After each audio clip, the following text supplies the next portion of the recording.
Vă uitați la TV. Sunt Teodor Vasiliu, coach, mentor, consultant în o multitudine de traininguri hard skills. Sunt aici să vă ajut să vă dezvoltați abilități și cunoștințe tehnice ce vă vor ajuta să excelați la locul de muncă actual, să vă faceți remarcat pentru o viitoare promovare și să vă pregătesc pentru următorul job. Abilitățile de interpretare a datelor sunt fundamentale. Pe măsură ce urcați scara ierarhică în orice companie, deciziile se bazează din ce în ce mai mult pe date, colectate din diversele departamente ale organizației, agregate, iar interpretarea realității se face utilizând rapoarte din Excel sau de altă natură. Eu spun că o imagine face cât 1000 de cuvinte.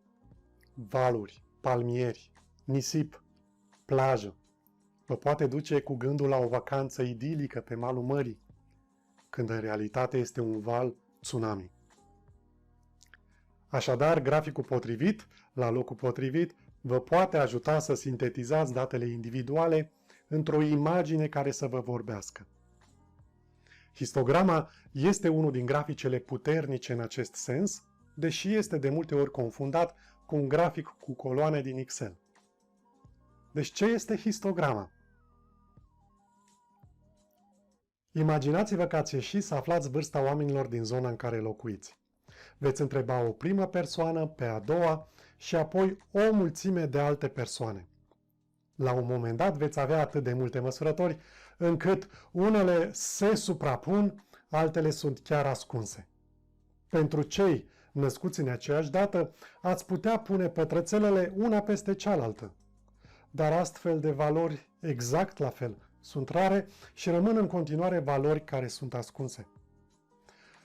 Ce-ar fi dacă am împărți întreaga lungime a axei în intervale egale și am pune una peste alta valorile ce se încadrează în fiecare interval?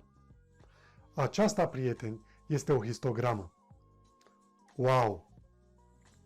Cu cât este mai înalt turnul de valori, înseamnă că avem mai multe valori în acel interval. Putem folosi histograma pentru a face presupuneri despre viitoarele valori. Aș fi dispus să pariez că vârsta următoarei persoane este între 30 și 60 de ani. Cei de până în 30 de ani sunt puțini și este puțin probabil să întâlniți o astfel de persoană în zona în care locuiți. Ce avem aici este o distribuție a vârstei persoanelor din zona în care locuiți și este o aproximare bună în justificarea oricărei decizii luate, fiind bazată pe date. Dacă nu știți ce este o distribuție, există un video pe acest subiect, dați un click pe acest link. Moment publicitar. Sponsorul videoclipului de astăzi este butonul Like. Dacă tot ați ajuns până aici, dați subscribe și pentru a fi notificat când voi posta următoarele videoclipuri, click pe clopoțel și selectați All. Este important și câte intervale sunt alese în reprezentarea histogramei. Dacă sunt prea multe, fiecare valoare va fi în propriul interval, ceea ce nu este de niciun folos. Dacă intervalele sunt prea largi, din nou devine contraproductiv. În acest caz, intervalele sunt atât de largi încât valorile sunt împărțite jumii-juma. Putem vedea doar câte sunt sub medie și câte sunt peste medie.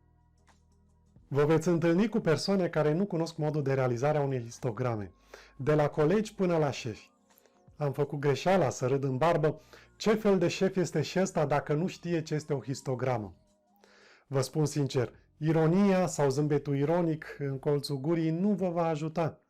Pe moment este o descărcare și o autosuficiență că știți mai multe decât șeful. În realitate, am observat cum alți colegi, care explicau cu răbdare și tact ce este histograma, punctau atât la capitolul political skills, cât și technical skills. Pentru că colegul sau șeful nu se simțea pus într-o ipostază stânjenitoare și în același timp realiza ce abilități tehnice superioare au fost puse în aplicare. Dublu wow! Pentru noțiuni avansate despre histogramă, partea a doua este disponibilă aici. Vom discuta despre reprezentarea pe axa Y, tipurile cel mai des întâlnite de histograme, asimetria histogramelor, cum să facem o histogramă în Excel sau alt software și vom analiza câteva exemple reale. Vă felicit în acest moment, știți ce este o histogramă. Succes și nu uitați, ați aflat despre ea de la TV.